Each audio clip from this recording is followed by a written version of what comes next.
তরুণদের চাকরি প্রার্থী না হয়ে উদ্যোক্তা হওয়ার পরামর্শ প্রধান উপদেষ্টার।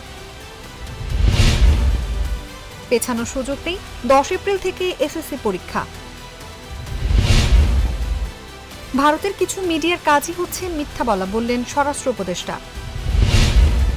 শহীদদের উত্তরসূরিদের নতুন করে ভয় শঙ্কার কোনো কারণ নেই, বললেন শিবির সভাপতি।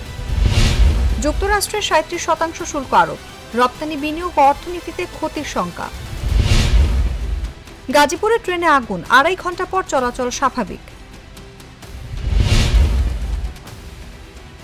সে জাঙ্গালিয়ায় লাল পতাকা বসিয়েছে বিআরটিএ।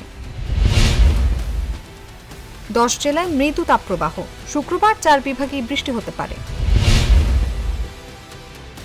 যুক্তরাষ্ট্র থেকে আমদানি পণ্যের শুল্ক পর্যালোচনা করছে বাংলাদেশ।